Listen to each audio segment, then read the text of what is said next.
In section 1.3, we're going to discuss functions and their graphs. Functions are usually given in terms of equations rather than as sets of ordered pairs. We think of the domain set as the function's inputs and the outputs as being the range set. The variable x is called the independent variable because it can be assigned any value from the domain, and the y variable, which we will now be renaming f of x when we use function notation, is going to be our dependent variable. We write the following expression. We say the function f of x. To this notation, f with a parenthesis x is read f of x, or sometimes people will also say f at x, represents the value of the function corresponding to the input x. Throughout the course, we'll see that functions can be typically presented in two different fashions. We have what's referred to as implicit form of a function, and this is when you kind of have the y variable and the x variables kind of mixed together, kind of like mixed matched. This is in contrast to the explicit form of a function, where you actually have the y variable by itself, and on the other side of the equation you should have an expression involving only the x variable. So if we are able to solve for y and get the y by itself, then that allows us to put a function in explicit form. If the x's and y's are kind of combined or they're all together and the y is not by itself, then we would refer to that function as being in implicit form. Okay. These two expressions actually represent the same function. This version of it is in implicit form. This version of it would be in explicit form. And I'll leave it up to all of you to try it on your own. But using just basic algebra, you can very easily take this expression, x squared plus 2y equals to 1, solve it for y, and that would put it in explicit form. One of the key things we're going to need to be able to do is to evaluate functions. For the function f, defined by f of x equals x squared plus 7, let's find the following function values. We're going to find f of 3a, f of b minus 1, and then in part C we'll evaluate the difference quotient, which is f of x plus delta x minus f of x, all divided by delta x. In order to do function evaluations, especially if you have expressions that are being plugged in, or even real numbers that have signs with them, it's kind of helpful to think about what we like to call the statement form of a function. To copy down the statement form of a function, I can just kind of replace the variable x with a parenthesis as a placeholder that is serving the usage of our input. So wherever I have my variable x, or wherever my input is going to be, it's simply going to go into those parentheses.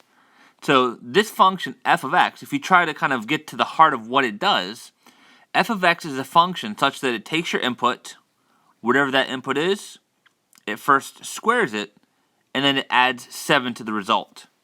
So if we come over here, if we want to find f of 3a, again, it's going to be f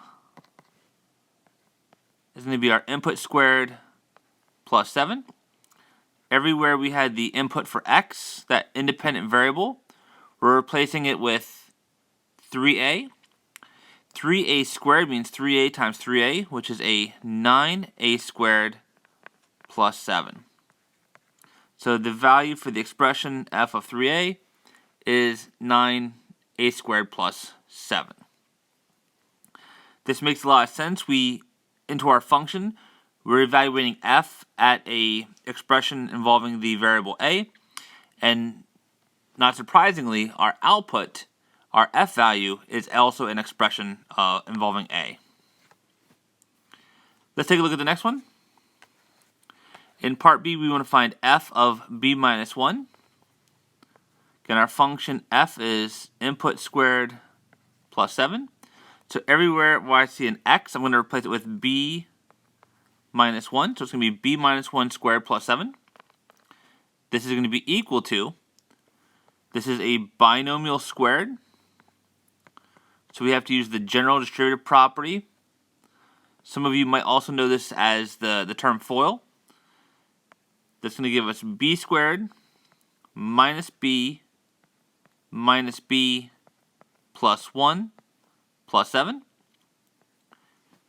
If we combine our like terms, we would get b squared minus 2b plus 8. So f of b minus 1 is equal to b squared minus 2b plus 8. Again, we plug in an expression involving b. Our output is also an expression of b. The last thing we're going to look at is this quotient in part C. This is what's referred to as the difference quotient. Later on in the class, when we start to get into chapter 2, I will actually derive for you this equation, and we'll talk a little bit about where this expression comes from, as well as what it means. The difference quotient essentially has kind of like three key components. You have two function evaluations up top that are subtracted, and in the denominator we have this delta x.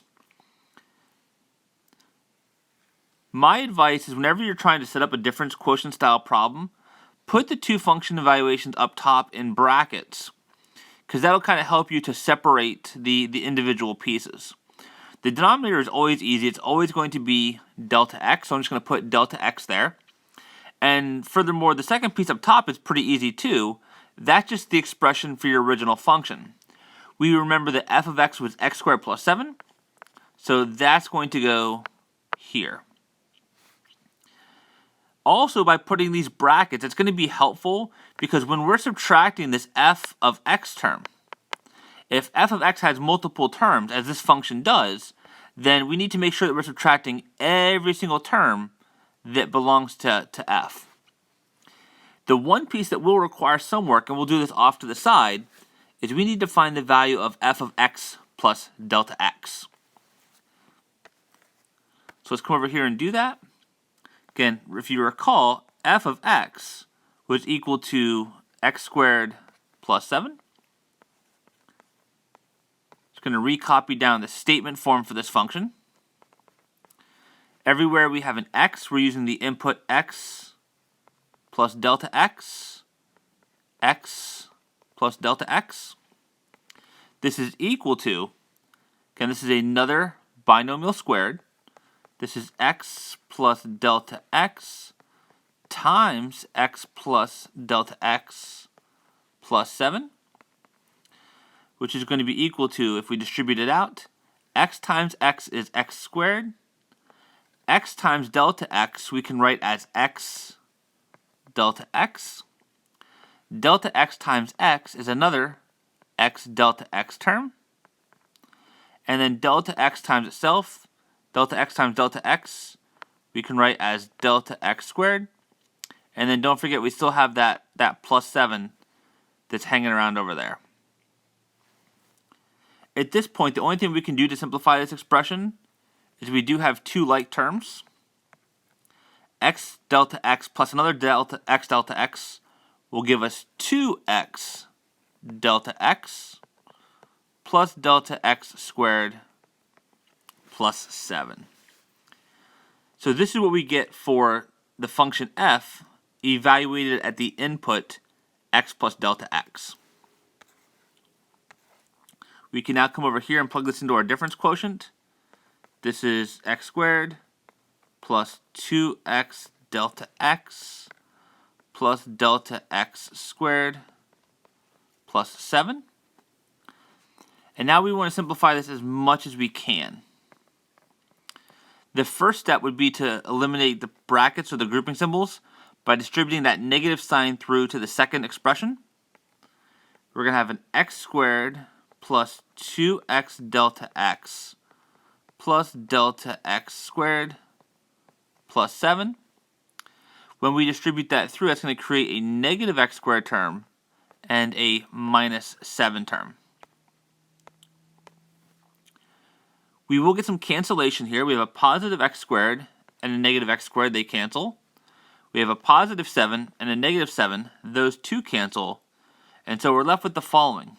We have a 2x delta x plus delta x squared, all divided by delta x. And we can do a little bit more. In the numerator, there's a common factor of delta x. so we can pull out that common factor. So I'm factoring a delta x out of the numerator. That will leave us with a 2x plus delta x now to the first power. This is all over delta x. And now that common factor from the numerator will cancel with the one from the denominator. And so all in all, what we end up with is the following. This difference quotient reduces to 2x plus delta x. So this is some additional good practice, especially in part C. The focus right now in this section is not on being able to evaluate the difference quotient quite yet. We'll come back to that. But what it just kind of is another example of getting some practice doing function evaluation. So the most important part, at least immediately, is being able to evaluate something of this form. Can we find f of x plus delta x?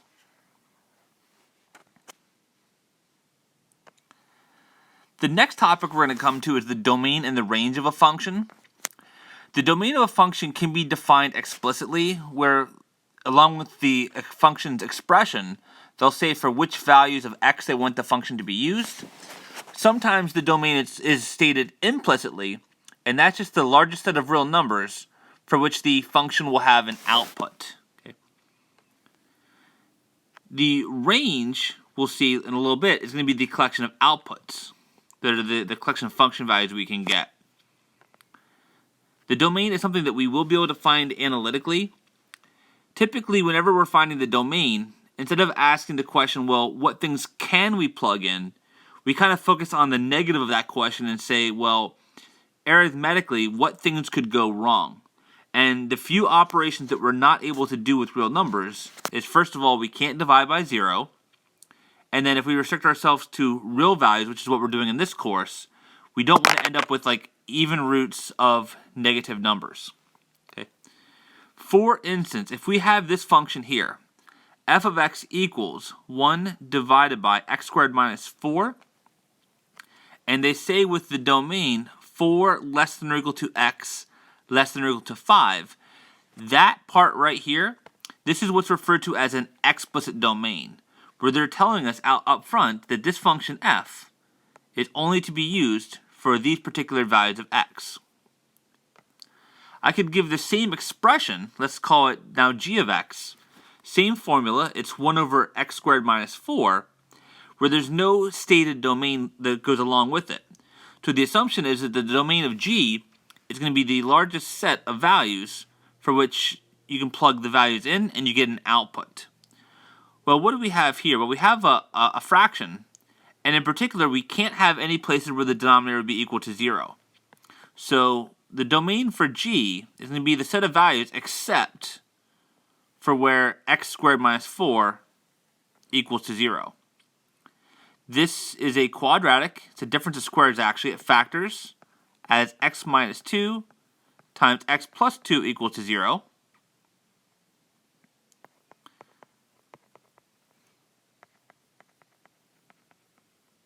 So we can't have this be equal to 0, which means that x minus 2 cannot be 0, nor can x plus 2 equal to 0, which means that x cannot be positive 2, and x cannot be negative 2.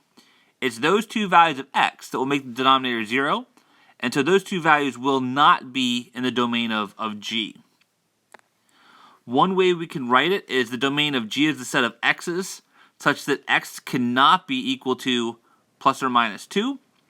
Typically, a more proper way, as opposed to the set builder notation that's given here, usually when we give the domain and the range, we tend to give them in interval notation. If I look at the real number line, with those 2 points kind of deleted or eliminated, what would be left over would be these 3 distinct subintervals. If I write that in interval notation, it would be the set from negative infinity up to, but not including negative 2. So it gets a parenthesis. Union, we then have everything in between negative 2 and 2. Again, they're not included, so those get parentheses. And then union, the third part of this, It's everything from 2 to infinity. So this set, the collection of x's such that x is not equal to plus or minus 2, would be written in interval notation as follows. Sometimes you'll see me use this shortcut or this shorthand notation. D sub g will stand for the domain of g,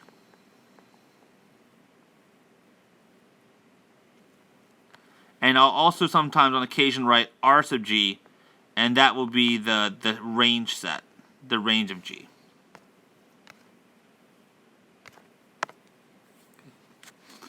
In example 2, we're asked to find the domain of each function. So starting off, for us, these are kind of be the things you want to be on the lookout for, at least in the very beginning. If you have a fraction with a denominator, okay, and I'm just going to write, just say numerator over denominator. To find the domain, what you would do is you would set the denominator not equal to 0, and then solve for those values. The other thing we have to be on the lookout for is if we have an even root. So let's suppose you have an nth root where n is even. So we're talking about things like square roots, fourth roots, sixth roots, etc. In order for an even root to exist as a real number, the inside part under that radical, whatever's under there, would have to be greater than or equal to 0. Okay? If n is odd, if you have an odd root, we can take the odd root of any real number and get a result.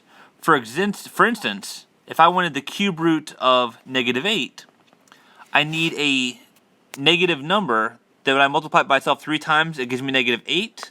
Well, the answer to that would be -2. Okay? However, if I had something like, let's say, a square root of -9, that is not a real number.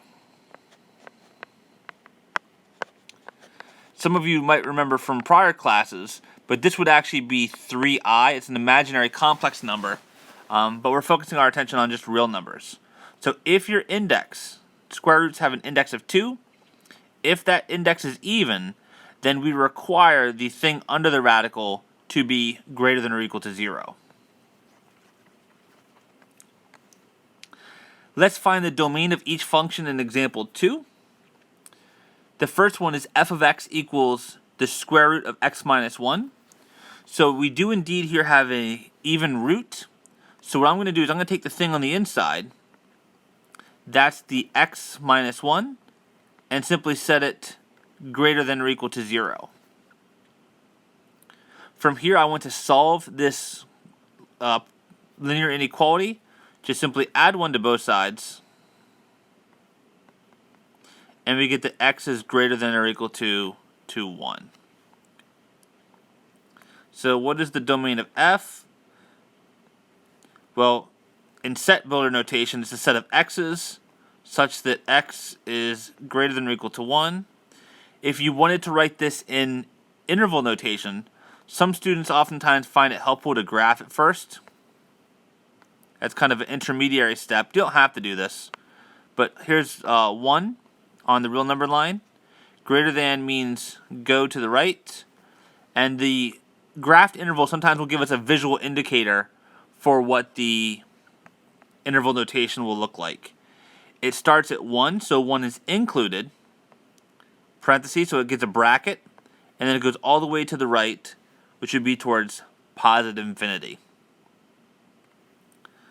So the domain of the square root of x minus 1 is the set of real numbers that is greater than or equal to 1. Again, what exactly does that mean? Well, it's particularly it's these numbers that I'm able to plug into the function and get a real number output. So I can plug in things like, for example, like 1, 3/2, 10, pi even, into this function, and I will get some kind of output. However, if we try to plug something that's not in the domain, in other words, some values that would be less than 1, then we would not get an output. For example, one of the things I would notice just by kind of inspection is that 0 is not in the domain of f. Let's see what would happen had we tried to plug in 0. Well, if I tried to plug in f of 0, this would have given us the square root of 0 minus 1, which is the square root of -1, And again, that's not a real number. So just via this calculation, this shows that 0 is not in the domain of f because it did not produce a real value output. However, from what we did analytically, you could have just looked at it and saw that 0 wasn't in the domain of f when we solved for the set because it's not in 1 to infinity.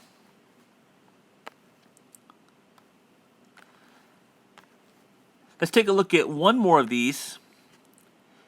We want to find the domain of the function g, which is the square root of 4 minus x squared. Again, we have an even indexed root, so we require the thing on the inside to be greater than or equal to 0. So we need for 4 minus x squared to be greater than or equal to 0. Now, this is a polynomial inequality. In order to solve these, what you want to do is have one side to be 0. That's done. And then you would like to factor or solve the roots of the polynomial on the left-hand side. This factors as 2 minus x times 2 plus x is going to be greater than or equal to 0. And then what we're going to do is let's take the left-hand expression and set it exactly equal to 0. So when is 2 minus x times 2 plus x exactly equal to 0? Well, that happens when 2 minus x equals to 0, or when 2 plus x equals to 0. For the first one, I can just add x to both sides, and I get 2 equals to x. For the other one, I can subtract 2 from both sides, and I would get x equals to negative 2. So we get two places where the left-hand side is exactly equal to 0. And now what we're going to do is we're going to plot those on a number line. So this process, by the way, this is called solving a polynomial inequality. It's pretty standard, something you maybe haven't seen in a while. But you get one side to be 0. You factor or find the zeros of the polynomial on the left-hand side. You plot those zeros on a number line. In this case, if we look at what we have, those two numbers, the negative 2 and positive 2, they will break the real number line up into 3 regions. Region 1 is the region to the left of both zeros. Region 2 is the region between the two zeros. And then region 3 is the region to the right of both zeros. And then what we're going to do is we're going to pick a test point within each region. And we're going to use that test point and check it into that original inequality to see whether or not it produces a true or false statement. If the test point produces a true statement, then every point in that interval will also produce a true statement and will be part of the solution set. If we plug a test point in and it doesn't satisfy the inequality, in other words, if it gives us a false statement, then that test point, nor any points in the region where it came from, will be part of the solution set. If I'm looking at region 1, maybe an easy point to use would be x equals negative 3. Is it the case, is 2 minus negative 3 times 2 plus negative 3, is that going to be greater than or equal to 0? 2 minus 3 is 5. 2 plus negative 3 is negative 1. And we get negative 5 would be greater than or equal to 0. That's false. Okay. So that doesn't work. What that means, then, is that no points from region 1 will work. So those points will not end up being in the domain of the function g. Let's take a look at region 2. In region 2, we can use the nice test point, let's say x equals to 0.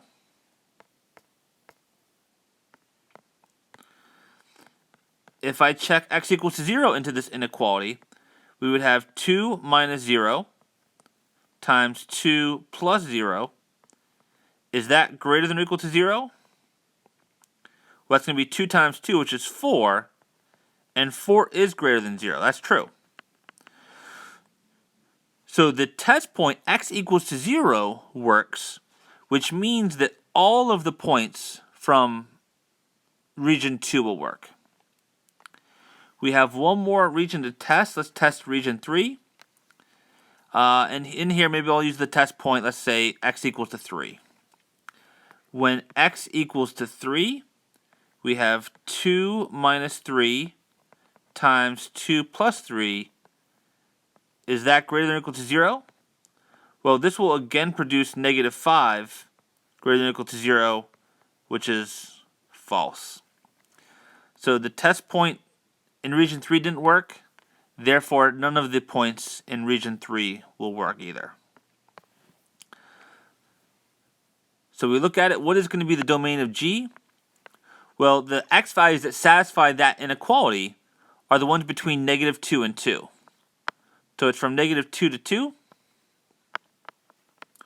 Furthermore, because we are allowed to be greater than or equal to 0, that means that these points will be included.